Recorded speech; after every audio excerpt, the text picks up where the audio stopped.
Okay, we are live. What is up, everybody? I feel like it's been like, what, 2 days since the last time I streamed. So, yeah, my bad. Um, I don't know what it was this past few days. I've just been like exhausted. I feel like I keep saying that, but it is gonna get easier. It is gonna get better. Um, there's just like circumstances right now that are outside of my control. A lot of things that I had to do as I'm trying to finish up um, all the things I got going right now. But yeah. Today we have an opportunity to uh, stream, so you got to appreciate it. And I don't know, might do this for an hour, might do this for two, depends how many people we got here. But yeah, um, just need to say I love you guys so much. Thank you guys so much. These streams are so fun. It's always a pleasure to turn on the camera, and the fact that people want to show up is it's awesome. So. Yeah, with that said, today we have a video from Miyamoto Musashi. He's most famous for the Book of Five Rings, notorious as one of the greatest swordsmen of all time. He's very interesting. You would think that a great swordsman would talk extremely about the importance of practice, the importance of strength and discipline and honor, but it's more so about, oh my God, hold on. My touchpad is I don't know why my touchpad just doesn't work anymore. I was scared it was gonna close everything I had open. But yeah, Miyamoto Musashi's he's not really what you would think from a warrior. It's much different. When you think of a warrior, you think of someone that preaches strength, someone that preaches strategy, someone that preaches all of these things and discipline and rigidity, and you must do these things this way. But Miyamoto Musashi is you must use the best tool for the best circumstance. And it's your ability to be present and think only about the performance, think only about the fight that allows you to adapt and respond best to what is right in front of you. And it's a very interesting philosophy. I think most people know about the art of war. Most people talk about the art of war. But I think the Book of Five Rings has much more applicability, especially in your own life, because there's this one phrase that I really love from the book, and I don't think I'm saying it right. I don't think I have it word for word, but it's basically once you see the way, you see it in all things. Meaning that once you master one thing, you can see how to master everything. It's when we get that baseline proficiency in anything that we understand how much it takes, understands the dedication, understands the process. So it is worthwhile to get good at a hobby. It is worthwhile to get good at something because once you're good at one thing, then you can parlay that into the next. Like I got really good at reading from just being in school for so long.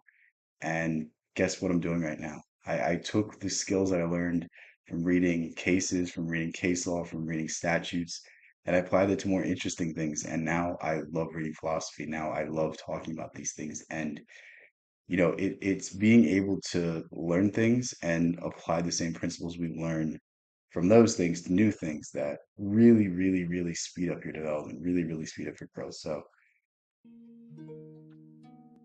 Known for his relentless work ethic and ability to oops. Moto Musashi, The Book of Five Rings. Emotion is a feeling we get when something happens to us. Joy, sadness, anger, fear. When something stimulates us, it causes a sensation from deep inside to bubble up to the surface. Emotion is involuntary, automatic, and out of our control. Therefore, people tend to deal with emotions in one of two ways. So to me, emotions are just energy. Emotions are just something that can be written. So think about it this way. If you have something awful happen to you, if you lose a job or if you lose a loved one or if you lose someone in your life, like a girlfriend, significant other, you can go one of two ways. You can allow it to break you down or you can allow it to make you stronger. You can use the energy for bad. You can use the energy to say, well, I might as well give up. I might as well sit here and suffer. Or you might take that suffering, take that pain, and transmute it into something better. Think of the people that go through a breakup and then do like a body transformation and look tremendous after. It's this idea. taking the pain and suffering and turning it into something better, taking the energy that you've been given by all of your hardships and turning it into something positive. This is really what Buddha was talking about with karma. Karma basically is that your actions will ring into eternity. Um, think of if you hurt someone, then you hurt that person, but not only just that person, you hurt the next person because that person's going to take it out on the next, and then the next, and then the next. And there's an endless cycle of pain, an endless cycle of tragedy until someone takes that emotion and until someone takes that energy and turns it into something good. And I know we went way off tangent. We're talking about alchemical processes, but yeah. They latch onto emotions and let them drive their actions, or they do everything they can to bury them and ignore them. Basically, they either react or suppress.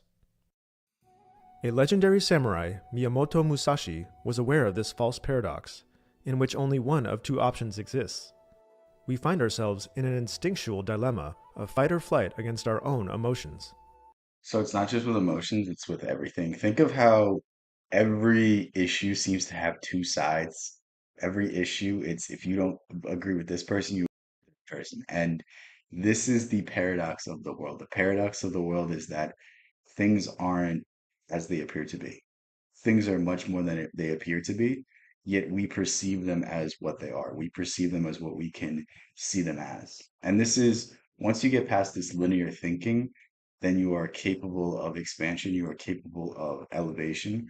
But when you start seeing things for one thing, start seeing and defining people for one interaction you had, then you're stagnant. Then you don't have any room for growth. Reaction and suppression are not responses, they are both unconscious impulses that can lead us off the path of our destiny. But what if there was a third option that welcomes rather than fears emotions? This video explores Miyamoto Musashi and how to master your emotions. Miyamoto Musashi was born in Mimasaka, Japan in 1584. He began his career as a fighter early in life when, at age 13, he killed a man in single combat. From there, he would go undefeated, winning over 60 duels with other swordsmen. In a world of trained assassins, Musashi walked alone as the greatest warrior to ever wield a katana. But Musashi was far more than a brute. So I'm assuming he's about to explain the next five. I'm assuming next he's going to explain the Book of Five. And the Book of Five Rings, made very simply, is a handbook to become good at anything. It's intended to be a handbook to become a good swordsman, but through this example, through this simile, through this metaphor, you find how to master your life. You find the hero's journey. You find everything you need to go out and find exactly what you're looking for in this world. Killer. He was a legendary strategist, artist, and writer. Taoism. It has Buddhist and Shinto influences, but he never like directly agreed with one way of thinking, with one philosophy. But I would classify him best as Taoism and think of Taoism in the sense of going with the flow. When you do things that don't feel forced, your actions all have intention. Think of the greatest boxers. The greatest boxers never waste any movement. When you watch early Mike Tyson slips a jab and then he's in on a body shot. Mike Tyson slips and he's already uppercutting the guy. Like it's doing things for a purpose. It's both defending and taking action at the same time. It's the fluid movements that aren't wasted and aren't in any way forced. You know what I mean? Think of some guy that you're playing UFC with. If you just keep spamming overhands, like it's eventually going to bite him. It's eventually going to not be a good thing because you're leaving yourself open. You're doing things for the sake of doing them. And this is what most of us do in life. Like you go to school because you were told that if you go to school, you can get a good job. You went to school because you believe that if you get a good job, then you'll be respectable in society. But the truth is, you don't have to do anything. You don't have to be respectable in society. The only thing that matters in the end is if you respect yourself. The only thing that matters in the end is if you actually love yourself, because nothing else remains. The only thing that we can take with us is our experiences. The only thing that you know continues on into eternity is our soul. And thus all the money we make, all the accomplishments we have, all the accolades we think we have, they die with us. The only thing that stays is our experiences and our ability to have compassion and be happy through our lives. And I need you to understand this idea because most people focus solely on the material. Most people focus solely on the things that we can collect and put in front of us. And again, it's much easier to collect things in this world than to collect things in the mind, to collect experiences and actual good experience.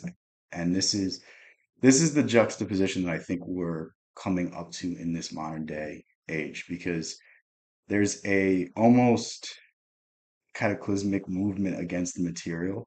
There's a very vocal minority against um, some of the whims of society, of some of the consumerism, but people don't know what to do with it. And the truth is, you have to look inside yourself. There's a I don't know what you would call it, a passage, a phrase in the Tao Te Ching or the Tao Te Ching, and it basically says that the further you go away from yourself is the dumber you are. The more you look for answers, the less you know. It's that idea. So it's the same thing with fulfillment. It's the same thing with happiness. True happiness is knowing who you are. True happiness is knowing what you've been blessed with and appreciating it. But you'll never find happiness in seeking things. You'll never find happiness in going out and trying to get a new fancy car, trying to get a new house, trying to get any of these things because in the end, you'll always compare it to the next thing. In the end, no matter what you get in the material world, will never fulfill you in the spiritual world. Structure is broken down into 5 parts: basics, flexibility, aggression, observation, and instincts. However, at its core, it has themes of adaptability, intuition, and self resilience, principles that proved effective on the ancient battlefield and still remain relevant to this day. Musashi's message is simple: acceptance. Remove oneself from desire and embrace emotional fortitude. He emphasizes the significance of the do, a concept that focuses on the journey rather than the destination. Musashi Think of it as the Tao. That's the easiest way to think about it. cares not about what is right or wrong, but rather what is and is not, thus highlighting the value of adaptability and the do, also called the path or the way. So, what is the do? The do is simply said to be the progress in the practice of an art. It is at the core of many of the ancient Japanese arts: Judo, the gentle path; Bushido, Okay, so there's this really good Tolkien quote that explains this idea perfectly. Not all who wander are lost. The meaning of the quote is that it's not the destination that matters, it's the journey that you take that makes the destination matter. If you immediately get what you want, like if you win the lottery, think of how many people who win the lottery and instantly lose it all because they didn't appreciate it. If you work your entire life to make money, if you work your entire life to actually garner some material wealth, some material success, and I'm not saying this should be the metric for what you live, but like you value it because it came from the sweat of your brow. The achievements and the success that you got, it came from the journey. It came from the lessons you learned. And the truth is, you value the lessons more than you value the end. And I think people need to understand this because it's the times right now where you're gonna have the most fun. It's the times and the trial and error and working your way up that are the most fun because once you get to the mountaintop, then you realize there's a bigger mountain. Then you realize there's more. Then you have all these responsibilities. But when you're trying and failing, that's the greatest stage because that's the most explorative, most curious you'll ever be. the path of the samurai; Aikido, the path of harmony; and Dokido, the path of aloneness.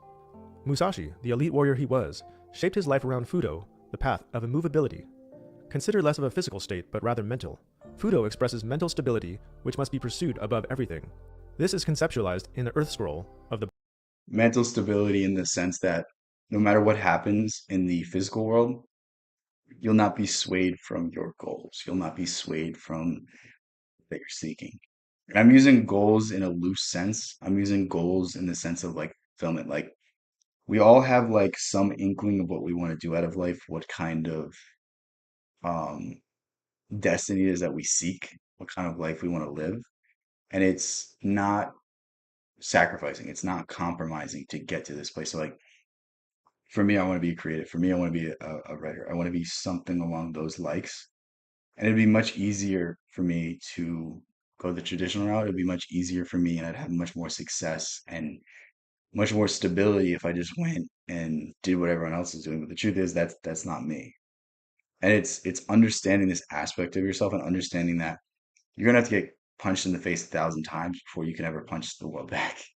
And it's like once you have that in your mind and you're set that way, then everything else is simple. Everything else is easy. You just have to persist. But it's getting to the state where you can persist. It's getting to the state that things are worth it. Like whatever pain, whatever sacrifice is worth it for the payoff that is coming, for the life that you're going to live, for the experiences you're going to have. And again, it's all about the journey. It's all about the process of learning. That's the most fun element of life. To be constantly curious, to be constantly dumb is the most fun aspect of this world. The Book of Five Rings. Think never to veer from the way. Train unremittingly in the way. Acquaint yourself with all arts. Know the ways of all vocations. Discern the truth in all things. See the intrinsic worth in all things. Perceive and know what cannot be seen with the eyes. Pay attention even to trifles. Do not engage in superfluous activities. In Musashi's world, mental stability was the difference between life and death. Literally. Mental stability is the driving force for all human triumphs. If emotion is like the wind, then Fudo is like an eagle that can fly through any weather. So emotional stability is the most important thing because think of a fighter that gets hurt, gets angry, and then gets finished. Think of a fighter that's winning, but he exposed himself a little too much because he got overconfident. That's the idea. It's never getting too high, never getting too low, and always persisting, always remaining calm, always remaining present in the moment. Because when you remain present, when you remain uh, rational, and you have the ability to adapt, that is the best strategy. Musashi cared not about fortunes of success. His fortune was within his mental resilience to steer forward against all odds, against all adversity. He embodied a life of supreme discipline and unshakable focus. His mindset was an impenetrable force that remained immovable even in the face of intense danger. None of us today encounter even a small fraction of the stress Musashi endured, and yet people in the modern world are absolutely terrified, outraged, neurotic, and reactionary. So what was Musashi's strategy? The first step is to remove expectations that cloud our thoughts and judgment. A running theme in Musashi's Dokudo principles is to have no preferences and be indifferent. The greater the distance between our So this is an idea that like you'll see in a lot of spiritual practices. Remove the external results. Become who you want to be in your mind. Have all in your mind, and the external world doesn't matter. This is what you see with Neville Goddard's ideas. Neville Goddard will tell you to embody the person that you want to be and ignore all the external circumstances until everything that you're looking for becomes true. And this is a very similar idea. Like don't expect anything from the world. Don't expect anything. Like feel how you want to feel now. Be happy with yourself now and remove any sort of expectations because expectations mean inherent disappointments. Like if you expect the world, if you expect things, you're going to be unpleasantly surprised when the things don't appear, when the things don't come to you. And it's all about understanding this idea that no matter what the world throws at you, you'll be okay. No matter what happens, you still have the greatest gift, which is the ability to live, the ability to adapt, and the ability to respond. expectations and reality, the greater our emotional turmoil will be. In other words, peace of mind equals reality minus expectations. Secondly, we must understand that mental stability is not something to be achieved, but rather something to be pursued. Think of mental stability as a path to follow. Do not deviate. Stay on course. We must consider no other travels worthy of our energy, for we cannot act unless our mind is stable.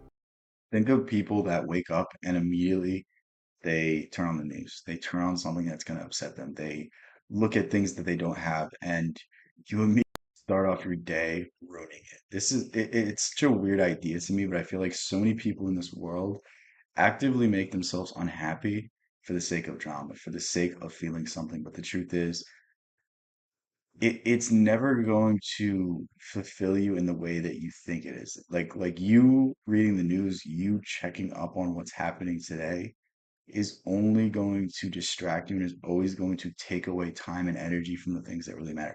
Think of how many people in this world have allowed politics to break up their family, yet if they put the same amount of time and energy into really listening to their neighbors, the people in their lives, the people that really mean something, they would have much better relationships. And it's like it's a very weird idea to me that we purposely self-destruct. We purposely put our time and energy into things that stray us away from what's really important. The only thing that's really important is your family, the people that love you, and the people that mean something.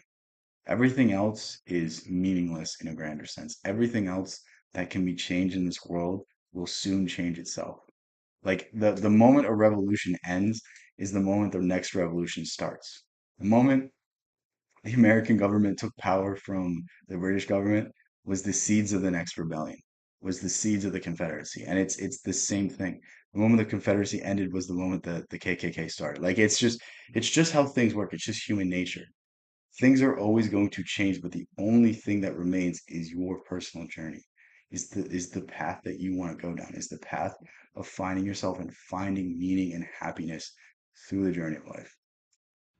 If the mind is off balance, our actions will lead us astray. So, what does mental stability look like, and how can it be pursued? How can we integrate mental stability into our daily lives? The answer? Mushin no Shin. The Japanese concept Mushin no Shin, or mind without mind, is to be distanced from one's thoughts. This is the idea of Wu Wei, inspired action or thoughtless action or no action. So think of things that you do that you lose yourself into. So maybe it's playing video games. It's probably not the best thing to lose yourself into. Maybe it's in the gym. You kind of just the responsibilities of the world dissipate. Maybe it's meditation, focused concentration, focused attention. For me, jujitsu is a really big one for me. So like I just lose track of time. Everything kind of fades to the background. All of my responsibilities are no longer there because I have to worry about someone trying to break my arm. I have to worry about someone trying to choke me unconscious. And it's this idea. It's activities that take your full attention. Activities where you have no reason but to focus on them. And this is the idea. This is the thing that you should pursue. If you can go a day without thoughts, you are eternally happy. That is an experience that will fundamentally change you, and that is an experience that if you have, you're probably an enlightened person. And that's the idea that is pushed right here. And I think the more we can pursue activities where we can lose ourselves in, the more we pursue activities where our mind is no longer working, the more happiness and peace of mind we'll have. Think of people that go thrill seeking. People go thrill seeking for the sake of a heightened awareness, for the sake of fixating on the moment, because the fear of death is so great that they have to focus on what they're doing. They have to focus on the present moment because their anxiety spikes something in them that they have a heightened level of awareness. And this is the thrill that they get. The thrill that they get is a thrill that they could have if they could focus their attention on the current moment, on the current state of things, on the current action that they are doing.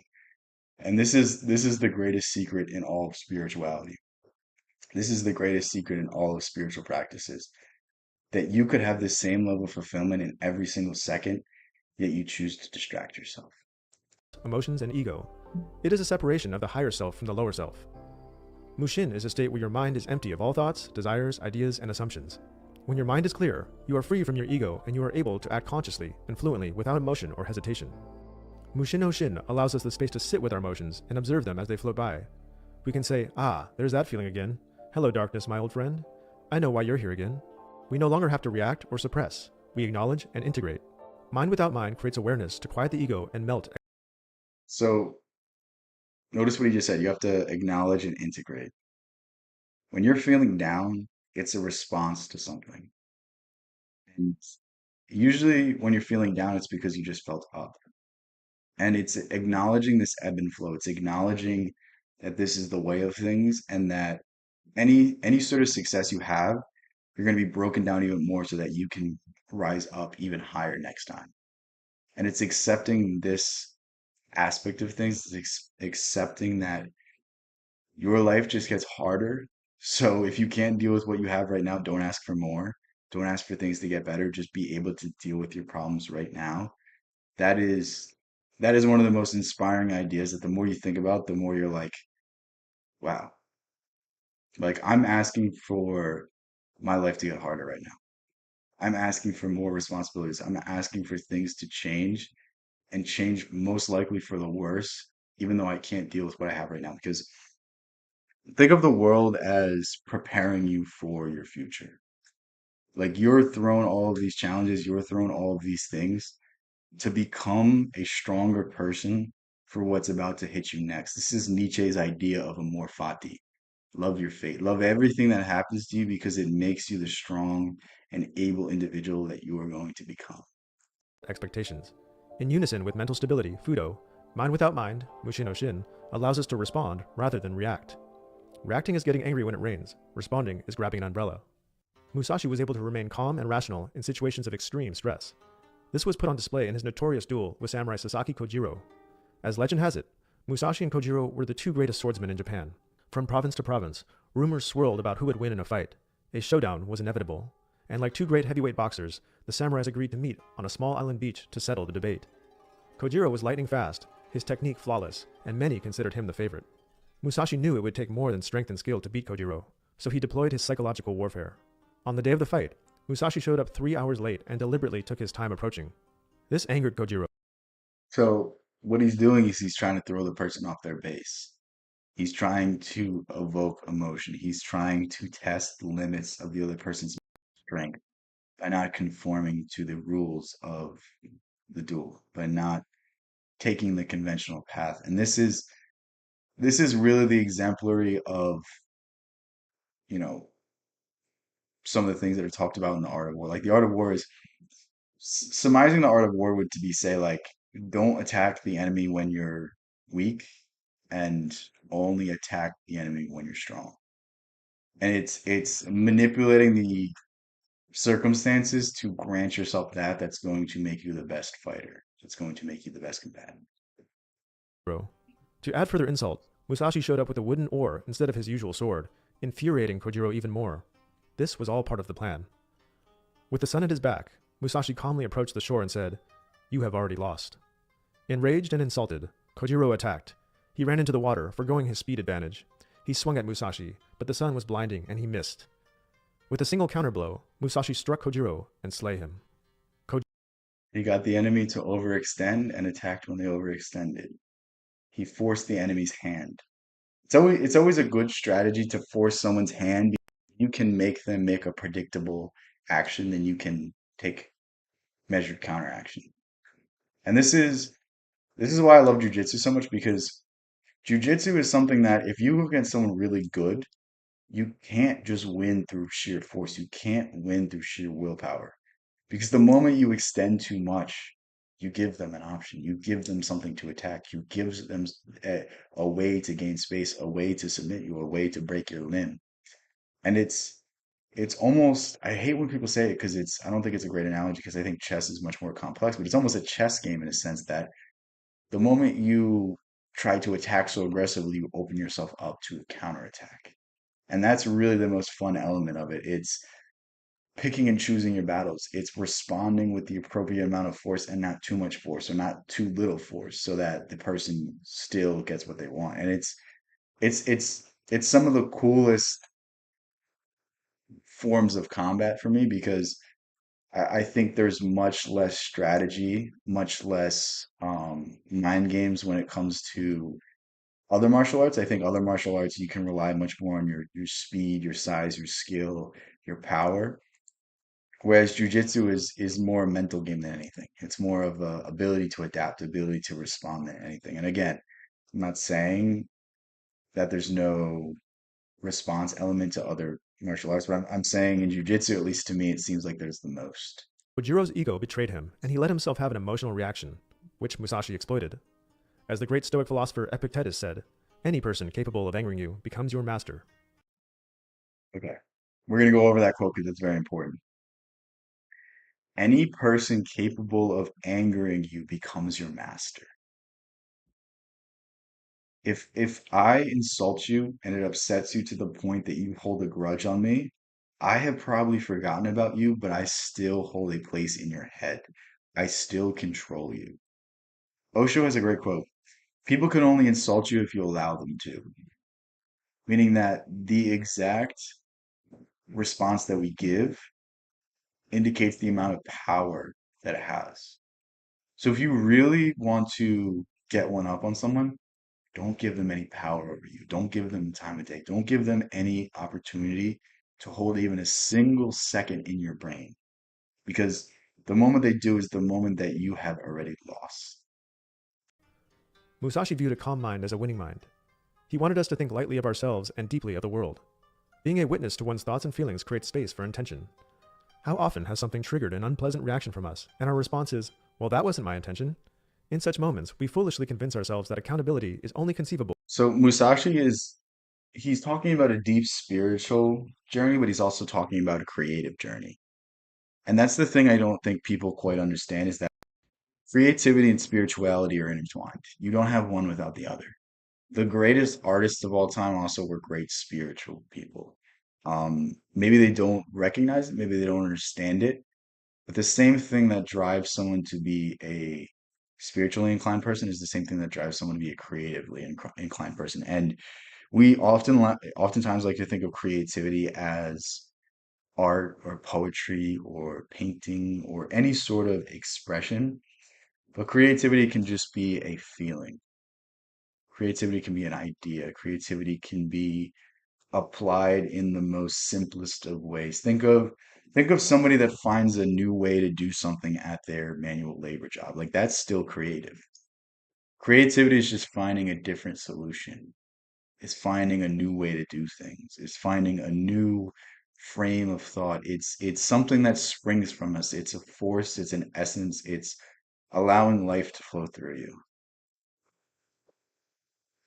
When intent is present. Yet, when we let go of the idea of expectation, we can regain the power of intent and therefore operate in a space of mindfulness where we respond, not react, a space where we slow down and check our emotions.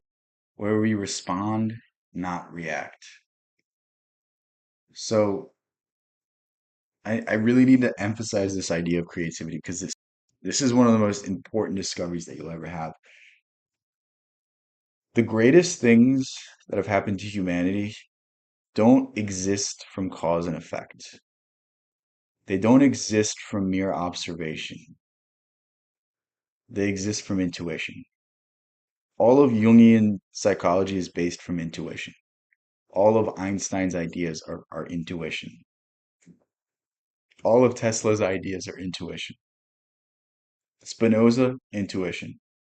All great ideas are first formed through intuition and then disguised as I discovered this through this.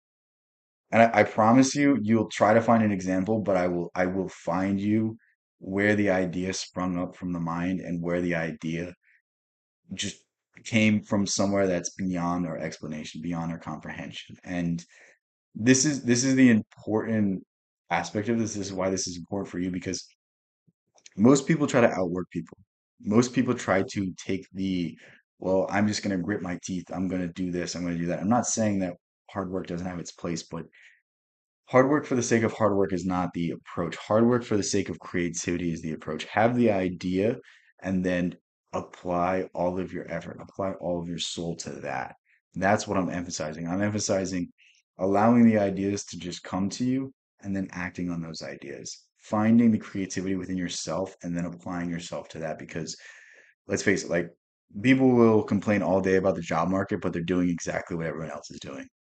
Like if you want a job, you're going to apply on LinkedIn, you're going to apply on Indeed, you're going to apply through all of these sources and do the exact same thing and expect a different result. It was Einstein, I think, that said the definition of insanity is trying the same thing over and over again and expecting it to not work. But yet, this is what we're doing on a grand scale. This is what everyone's doing to try to solve their life. They're all trying to go to college, they're all trying to get the same degree, they're all applying to the same jobs with the same resumes that are indistinguishable from everyone else's and expecting a different result, expecting themselves to get the job over thousands of other people. And you need to be creative. You need to be creative instead of competing. You need to find an interesting angle that's going to get you outside of the crowd, that's going to make you the black sheep, that's going to make people notice you.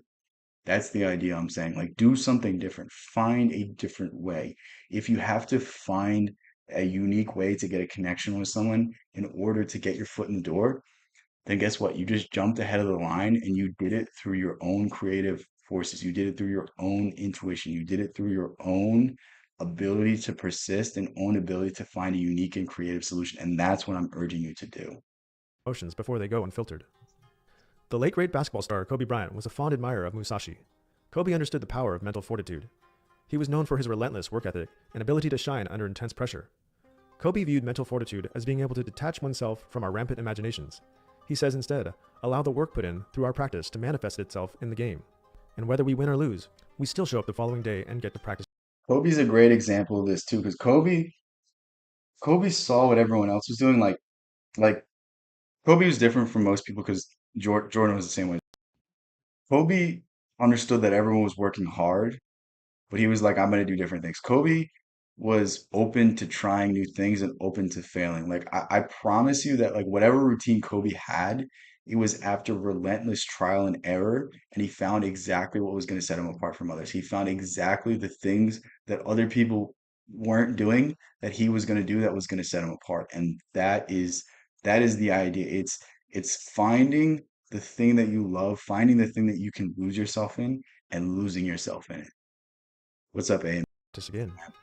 Yet in sports, at work, and at school, it is inevitable for us to come across people with the sole intention of getting us off our game or getting us to second guess ourselves. We're reminded of competitors like Conor McGregor, who was notorious for breaking down his enemies psychologically and exploiting their McGregor emotions. early on, However, he kind of lost it through his success. Like certain people, they get too successful and they don't know how to handle it. And this is the same with Tyson. Tyson is one of the most mentally disciplined people ever. Customato used to hypnotize Tyson before the fights. Customato would get Tyson in such a state where you couldn't beat him. You weren't going to knock him out. You weren't going to do anything that was going to overcome his will.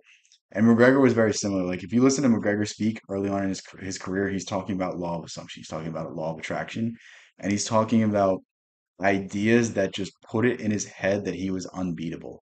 And then you see the partying, and then you see the lack of focus, and then you see the success and the distractions keep up with him. But I think if you take that early on McGregor and you put him in a camp against Khabib, I think there's a much closer fight. I think if you put that focused McGregor in there, like that fight goes differently. I'm saying it's a lot closer, and I'm saying maybe there's a chance McGregor wins. I'm not saying that he instantly is going to win, but like it's a whole different animal. Somebody that just made $100 million doing a joke fight, and someone that's hungry trying to work their way up and hasn't quite got that level of success yet. And it's the same thing with Tyson. Towards the end of his career, Tyson didn't really want to fight. He was still a great fighter. He still had great attributes. He still had the power. He still had the skill, but his mindset wasn't there, and he wasn't quite the same animal. He wasn't as disciplined. He wasn't as focused, and because of this, he was, towards the end of his career, he was just losing fights. And it's really sad to see that people can be at the cutting edge of their sport and lose the discipline. And again, age catches up, changing life responsibilities catches up. But I'm saying like they could have had prolonged success if they didn't forget these things, forget the things that got them there. It's a weird element of people forgetting what made them successful. Like you should never forget what got you there. You should, if anything, expand on those ideas. during his matchup with the silent warrior Khabib, Conor met his match. Khabib's mindset was immovable and his composure impenetrable. None of Conor's trash talking had any effect. The result was total and utter domination by Khabib. He not only broke Conor physically, but mentally and spiritually too. Conor's aura has never been the same since that fight. Another way we can access mind without mind is through ownership of our emotions. Dr. Ramani Durvasula, a psychologist and professor, explains this in 7 steps. Acknowledge your emotions and don't ignore them. Recognize your emotions as yours and only yours. Express your emotions appropriately, time and place. Read the room. The world doesn't stop for anything or anyone. Find techniques to manage. Breathe. Consider perspective. Same thing with Rocky. I mean, yeah, Rocky's a fictional figure, but yes, I agree. I agree. Dude, the thing that makes Rocky such a good movie is that like it hits at the idea and the mindset of a fighter so well. Like a guy down and out on his luck and has nothing to lose, so he just goes out there and gives it his all. And I think like the psychological journey that Rocky undergoes is also very, very interesting. I'd be interested to see if like Sylvester Stallone like was consciously studying the lives of fighters and kind of represented them in that way, or if it was just more of an intuitive feeling. Acknowledge emotions, don't ignore them. Recognize emotions as yours and only yours. Express appropriately, time and place. Read the room, the world is not stop. Okay. I think these are all interesting ideas, and I think basically it comes down to all the things that have been talked about in this video. If you remain if you remain focused on a goal, that is the key. The external world doesn't matter. Things are going to attack you, things are going to break you down. But the things that break you down are going to be the exact same things that build you up. Sylvester Stallone wrote it when he was down and out. I'm pretty sure did Muhammad Ali sue him? Or was it there was a guy, I think his name was it was Chuck Wepner. I think that's how you say it. Chuck Wepner was like the first guy to go 12 rounds with Ali. Before that, Ali had knocked everyone out in like one or two rounds. And I think Chuck Wepner sued Sylvester Stallone for the Rocky script because it was so similar to his life. And I wonder if Muhammad Ali sued him as well because um oh my God, what's the guy's name?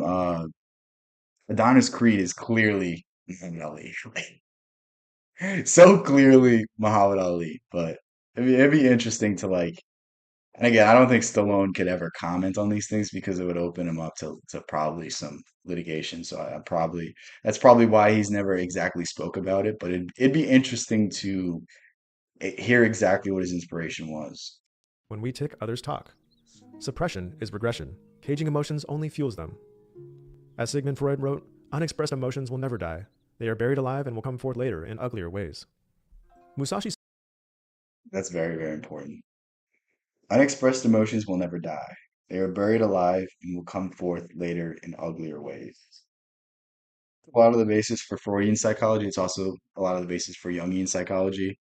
Now, where these forces manifested, where these things manifested, and where they originated from, this is where Jung and Freud differ. But it's a very similar idea. And the best way to see this is my favorite analogy. I'm sorry if you've heard me say this before.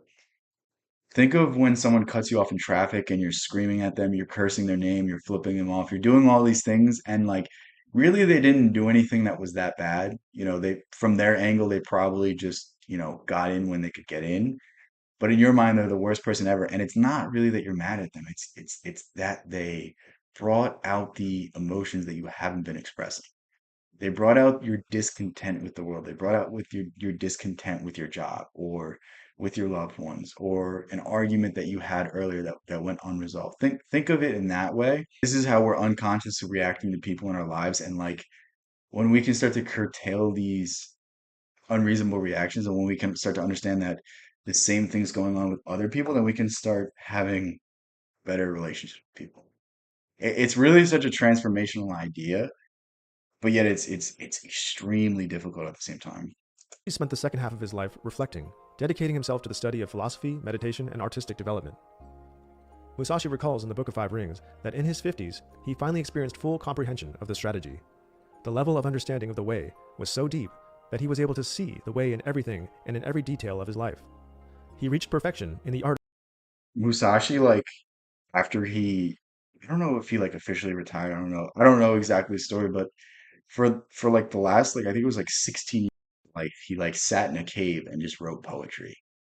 If that's not like the funniest way for the greatest swordsman to end his life, like I don't know what is. Like that's like life coming full circle. That's like complete purpose found. Like you don't need anything else. And I think that's one of the greatest ideas from Musashi. It's like when it's all said and done, he was happy. Think of how many people leave this world unfulfilled. Think of how many people that leave this world wanting more. Yet Musashi found all that he wanted in his life and he was content. And I think that's what we should seek for. I think we should leave no stone unturned. I think we should find a way to each and every day find happiness, each and every day pursue something that's greater than ourselves. Of the sword, and thereafter, he was able to reach the same level of perfection in many other arts. Around age 60, Musashi suffered from intense, relentless stomach pain. He knew the end was near, so he retired to a cave and spent his final 2 years in solitude, writing down his wisdom. He wanted his disciples to understand that mastering emotions was to be achieved by letting go of the need to be the master. When we let go of control, we gain control. When we let go of expectations, we bend rather than break. So what he just said here is a very profound idea. And this goes back to the death of Socrates. So Socrates, the reason why Socrates is known as like the greatest philosopher, is known as one of the greatest minds, is known as the smartest mind, is his ability to accept what he didn't know. And this is something that I want you to really curtail in yourself. And I think this is something that is extremely difficult, especially the smarter you are. Because the smarter you are, the more you think you're able to answer the questions, answer things that you are more qualified to answer than other people. But the truth is, we can never quite know anything.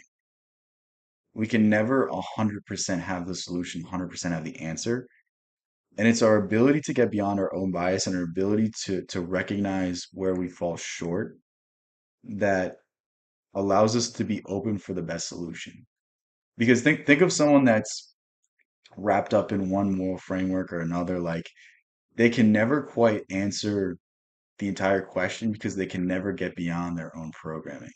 They can never get beyond their own doctrine. They can never say something that is counter to their movement, that is counter to their beliefs. And because they cannot transcend themselves, because they cannot get beyond their own ego, they can never be intelligent. They can never be smart. And that's the idea of Socrates. That's the idea of keeping your childlike curiosity through the path of your life. This creates space in our mind and spirit to observe emotions, appreciate them, and experience them to our ultimate advantage. Mushin no Shin is how we embrace emotions without having to react impulsively or suppress. Fudo, then, is the path forward. We do not act if we are not mentally stable. An action taken from a place of fear will only lead to more fear. Any action taken from a place of clarity will work in your favor. Remember that the external world is neutral. It is neither good or bad. It is our inner state that paints our vision. Emerson had this idea, and I think he put it so well.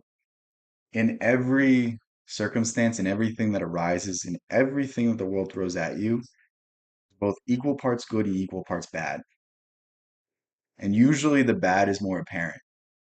Usually what's wrong with the challenge, the thing that's thrown in front of us is always so clearly wrong, always so clearly bad, like, you got a bill that you didn't know about.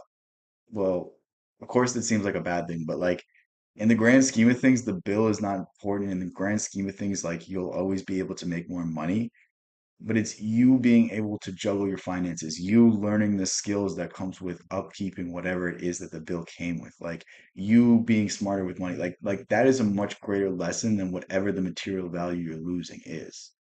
And it's being able to find that in everything, and it's being able to balance good things as well. Because let's say you got a good job, let's say it has a great salary, but it probably comes with a whole lot of responsibility. Let's say you got a promotion, but now you have to spend less time with your kids. And it's always being able to see both the good and the bad that keep us on the honest path. Because when you get too high, then you go low. When you get too low, then you're gonna go high. But this up and down, it really wrecks the mind. The mind doesn't know how to deal with it. The mind wants stability. The mind wants to always find comfort, always find the known. And it's the ability that we have to reframe things that can keep us in this known way. Perception creates reality. As Musashi writes, there is nothing outside of yourself that can ever enable you to get better, stronger, richer, quicker, or smarter. Everything is within. Everything exists. Seek nothing outside of yourself. Seek nothing outside of yourself. That's perhaps the most important part of this all. Seek nothing outside of yourself. That was a pretty good video. How long am I streaming for? So I got some stuff I gotta do. 48 minutes. I'll keep going a little longer. I think I'll be able to find something interesting.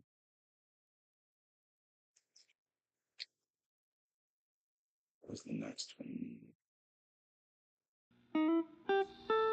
It's a Do nice not quick one. spoil what you have by desiring what you have not. So Epicurus is a he's a very interesting figure. Um, Basically, most of what's known of him, it's like most of his writings were destroyed. Most of what's known from him comes from other philosophers. I know he has some writings, but like there's parts of Seneca and there's parts of Epictetus or Epictetus. I don't know how to say it. Dude, it's so bad only reading words because you don't know how to say it, and then you try to say it out loud and you just butcher it. Like it's Goter, right? I was saying Goth for the longest time, and it's like I still say it wrong. And like he's one of the most significant figures in all of literature, and I can't say it. Um, but Epicurus is interesting because Epicurus, his philosophy was basically no philosophy. His philosophy was basically like find happiness in the little things. It's more of an absurdist worldview, more of a Eastern mindset, and it's funny to see Seneca and Epictetus try to like break him down. But it's weird because Nietzsche loves Epicurus. It's really weird. It's really weird because Nietzsche doesn't like anyone. Nietzsche, the only thing I've seen him say about other philosophers that's positive is like Emerson and Epicurus.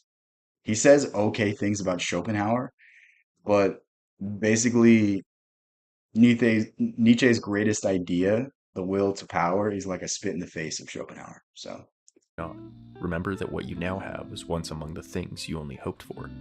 When you hear the term hedonism, you right, we're gonna go back to that. feel what you have by desiring what you have not. Remember that what you now have was once among the things you only hoped. Yeah. Do not spoil what you have by desiring what you have not. Remember that what you have was once among the things you only hope for. That is perhaps the most powerful statement to find happiness that I've ever stumbled upon. Because happiness is all it is contentment. All it is the ability to recognize what you have now. Recognize the moment and recognize the joy that you can have from living in this moment. And think about it. Most people spend all day long thinking about what they don't have, thinking about the things that haven't appeared. And of course, this is going to make you unhappy. And everyone can do this. Bezos can do this. Elon can do this. Trump can do this. Name the most powerful, richest, successful people in the world. They can all point to things that they don't have. And the truth is, you'll always find more. But you can look in the inverse way. You can look for the things that you do have. You can look for the things that you've been blessed with that you once begged for. Like I have a tremendous, beautiful girlfriend that supports me. My relationship with my parents right now is amazing. Like that wasn't always the case. There was a time where I blamed my parents for everything wrong in my life. There was a time where I saw them as people that were holding me back. You know what I mean? It's like I'm in a place where I'm completely supported, where I'm completely insulated from the real problems of the world. And it's like, why am I not shouting from the rooftops? Why am I not ecstatic? Why am I not loving every single moment of my life? And it's that idea. It's appreciating the things you have. It's anytime you're down, anytime you're sad, put it in perspective that you have something that you used to dream for. How dare you be upset? How dare you be mad? How dare you ask for more? And I want you to do this anytime you feel down, anytime you're just negative for no reason. Get out a sheet of paper, get out your notes app, and just start listing things that you love about your life.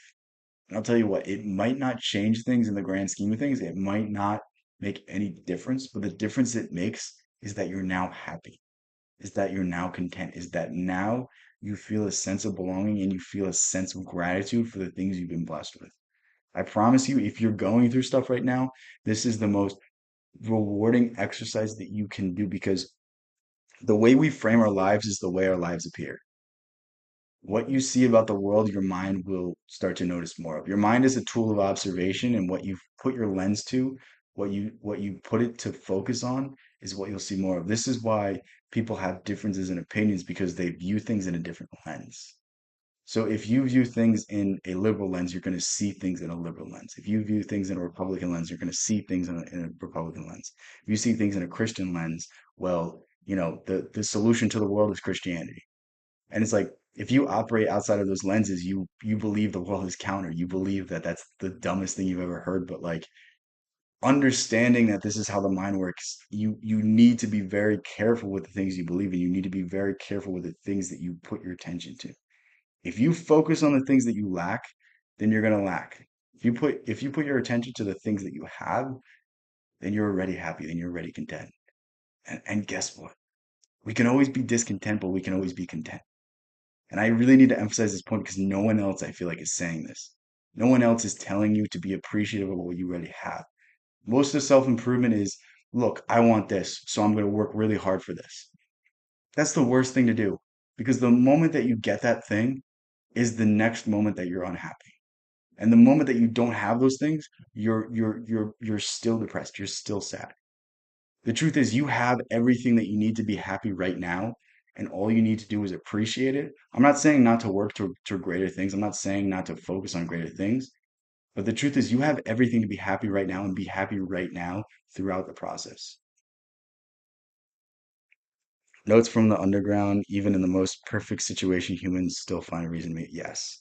Dude, notes from the underground, the more I think about it, the more I just love that book.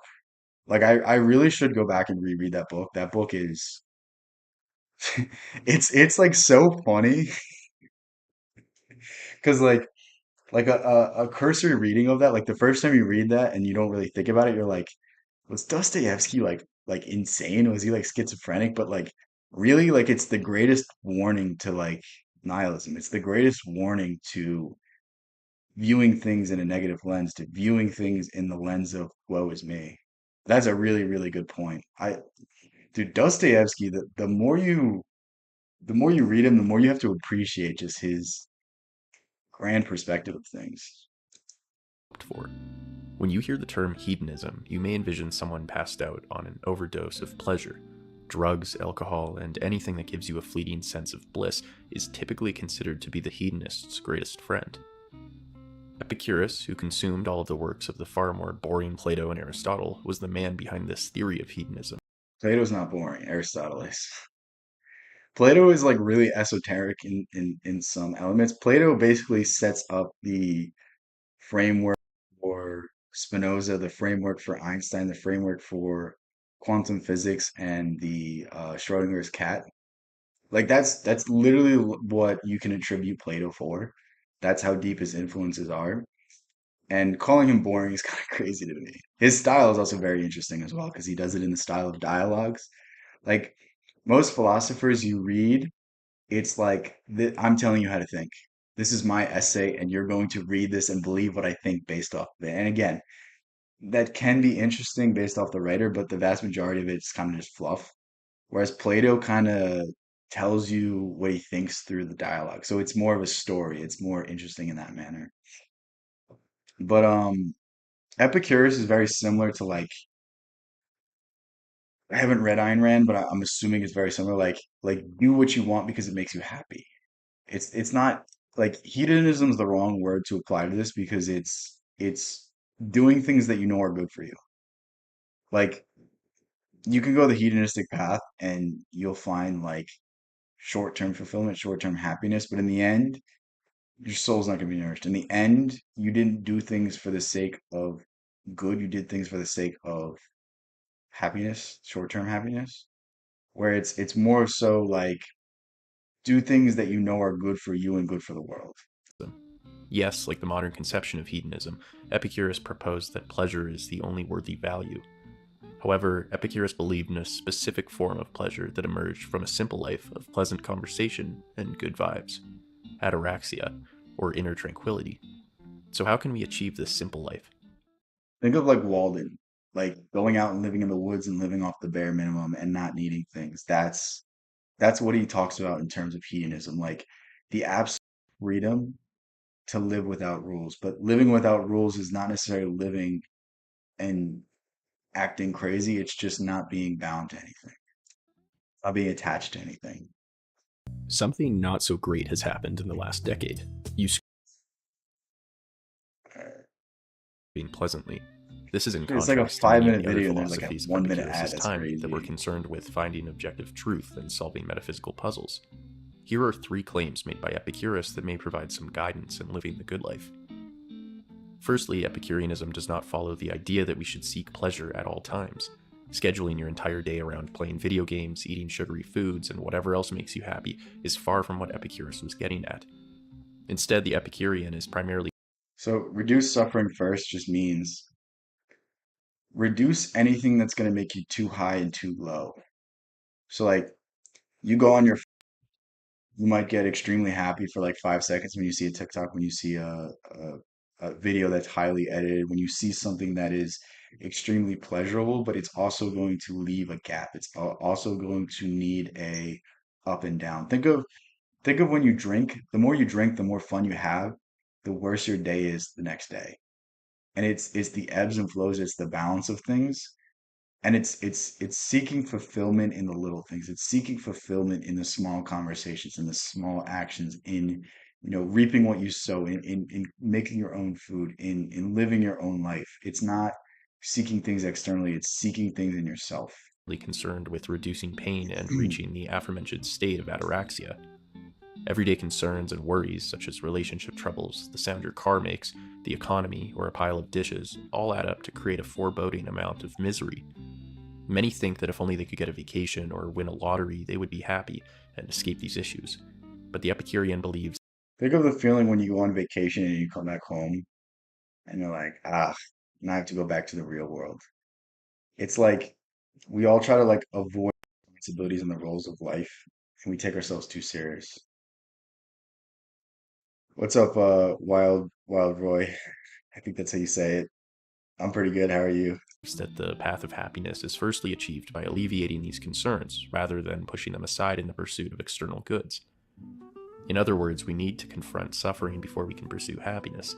Thankfully, as Epicurus argues, much of our suffering is caused by what he called irrational fears, such as death and Busy with future your issues. exams? What are you studying? Anything interesting? Or is it boring? I have exams very soon too. So this is much the idea, Mika. We suffer more in our own minds than we do in reality. Most of the problems that we think are bothering us, they're not here. Eckhart Tolle has a really interesting idea. If you're worrying about something, ask where is it? And if your problem isn't directly in front of you, then it's not a problem. It's not something you should be worried about. If you can do something to mitigate the problem, like, I can stress out about my exams right now, but if I'm not actively studying for it, or if I'm not planning to study, or if I'm not doing something related to it, then why should I worry about it? And that's the idea of it. It's like worry about something if you're doing it. Worry about something if it's directly in front of you. If you're getting evicted this very moment, worry about it. But nothing good comes from fear. Nothing good comes from worrying. Like if anything, it shuts you down. If anything, it petrifies you. Fear and anxiety is what keeps people stagnant. Fear and anxiety is what keeps people from chasing what it is that they really want to do. Electronics, like electrical engineering, is that what you're doing? Or like more like applied stuff? As he notes, we don't actually experience death, and it is inevitable, so this fear is somewhat unfounded. And as for the future, he believed that as long as we confront it with a certain confidence and acceptance of uncertainty, can we feel at peace. Another significant element of Epicureanism is that of friendship. So think about it this way. The only things that you can keep with you, like let's just for this example, soul is infinite. I believe the soul is infinite. I believe that, something remains when you die. Something goes into something else, whether you fade into eternity, whether you go to heaven, whether you're reincarnated. For the sake of things, let's just say that the experiences you have are the only thing you take with you. Would you live your life only chasing things? Would you live your life hoarding things? Or would you put your friendship, would you put your family, would you put all of the connections you have above? And that's how I want you to live your life. I want you to live your life with the recognition that the only thing you can take with you is your experiences and the love that you give to the people that mean the most to you. And if you live in that manner, you don't have to worry about anything else. Your life was already solved. Yep. I I asked electrical engineering or something more applied, like something more technical, and you said, "Yep." Dude, I took an electrical engineering class and it was the dumbest class I've ever taken. Like, it was one of those classes that, like, I don't even know how to explain this. Like, if you got like one question right on an exam, it was like a B. It was so stupid. It's like, what are you even teaching people at this point? Like if someone gets like one question right on an exam, like how in any way are they prepared to go into the workforce? How in any way is this like a good metric to show that someone knows this material? It's so stupid to me. Okay, electrical engineering. Okay, what are you trying to do with that? Like, I know that's pretty broad, right? I'm assuming you could go more technical, you could go more CS side, right? All of electronics people think electrical is dumb. I mean, it's just this. I don't think the schooling prepares you for anything. Like that's like an engineering degree looks great on paper, but it's like, what do they really teach you? Like they really didn't teach you, like they taught you the basics of the mechanics and how these things work and like the equations, but you just use computers the whole time. It's like, I mean, it's the same thing with law school. They don't teach you how to be a lawyer. It's the same thing with, I guess medical school is a little different because you get hands-on experience, but I think it's like it's very just stupid, like in the long run, because it's like if the entire point of going to school is to prepare people to have a job, don't you think that you would want to prepare people to actually be able to work once they get into the workforce? It's very weird. As he states, of all the means to But yeah, the class was so stupid because not only were the exams like curved to hell, but at the same time, there was like a group work project. The project was like explaining how an amplifier worked, and it was 20% of the grade. And like literally, we just made a PowerPoint and presented it over Zoom, and you got instant 20. Like it was just there was no need to have a classwork element to it because there was no lab to it. But like because they wanted the cooperative element of engineering, they just added. It was so stupid. It's like even my senior design project was the dumbest thing possible. Dude, it was like it was fun to work on. It was fun to get to know the group, but it was just like how is this considered a system design project? They just tell you how to fix some known equipment. Yeah, I mean it's just I think it's like this the school system is just so dumb because it's so bureaucratic. It's like it's become so much about standardization and giving out tests and giving out qualifications and showing that you have some proficiency based off of like one set skill. But I think it should be more subjective. I think you should have to show some basic proficiency in the skill of the trade, some basic ability to do some sort of work, some ability to add some creative elements, some of your own ideas into a project. Like, I mean, dude, it's like, why is engineering not building your own programs, not building your own robotic system, not, you know, at least modeling something? It's just very weird. Like, I have an engineering degree and I didn't create a single thing. Sure, I have some computer programming, but I didn't genuinely build anything. I never did anything with 3D printing. Like, why is this? You know what I mean? It's like this. It's not. It doesn't prepare you for it. It's so weird. It's so dumb. I don't get it. ensure happiness throughout the whole life, by far the most important is the acquisition of friends. It is not so much our friends' help that helps us as the confident knowledge that they will help us. This is pretty self-evident. Think of if you've ever gone through any sort of like mental strife, any mental problems. I don't know if mental problems is the right word. Like, gone through rough times. It's not your friends sitting down and talking to you about the event that makes you feel better. It's always just your friends being there. It's always just knowing that they're there. It's always just knowing that if you were able to talk and if you're willing to talk, they would listen. And I think that's the most comforting element of friends. It's like no matter who you are, no matter what side of yourself that you're showing, if you're vulnerable or if you're strong or if through thick or thin, they're with you. And that's truly the greatest feeling. And I think this is something that we're losing today because I don't know if this is just Facebook, but I feel like the word friend is thrown around too loosely. The word friend is given out too freely. And really you should only have a handful of friends and that relationship should be like airtight. That should be like something that like I have a friend that I can call and like if I did something horrible and reprehensible, I know he would still have my back. And it's like that's the type of friends we should have. It shouldn't be the willy-nilly friends that I met once and I'm friends with on Facebook. It should be the people that, through thick or thin, will ruin their own lives for the sake of being friends with you. And that's really what we should look for, and that's really what we should emphasize. Most people's happiest moments are spent with others, as suggested by a study which tracked 286 Harvard students throughout 80 years. They discovered that close and meaningful relationships were a greater determining factor than money or fame, and was an even greater predictor of health than cholesterol levels. Epicurus himself would live a life in his pleasure garden amongst his closest friends, in an attempt to live the most pleasant life possible. Interestingly enough, Epicurus is Karl Marx's inspiration for comedy. It's so ironic though, because it's like Mark the worst elements of Epicurus and like made it to a political ideology. Epicurus was like against any sort of rigidity. Like from what I can observe, like rigidity is the death of all belief. Rigidity is the death of all real intellectual thought, intellectual stimulation.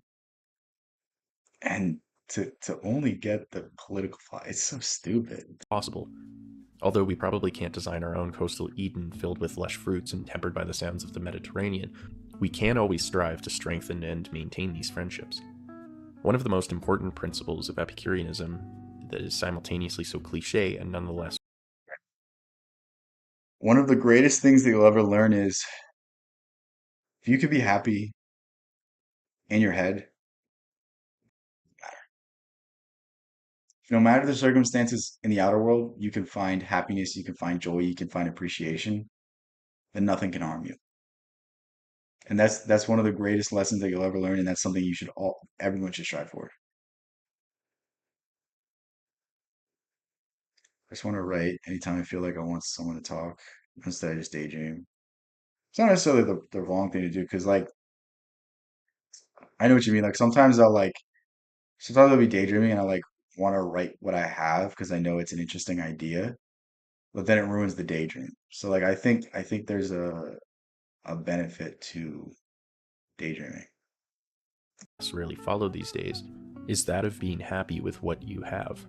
For Epicurus, desire is a form of suffering, and hence a serious nemesis of happiness. Being independent of external things such as wealth, material goods, or rewards means turning your attention to the far more important things such as And again, I need to emphasize because this is what people I think mischaracterize about not having things. It's not that having things is bad, it's your attachment to them. It's your reliance on them. So, it's not bad to have a successful career. It's not bad to have a mansion. It's not bad to have fancy cars. It's when that becomes who you are. It's when that becomes a defining characteristic. It's when that becomes all that encompasses you, that it's a bad thing. Like if you lost it, you would be a different person. And the truth is, what you have should not define you. It's who you are that should define you.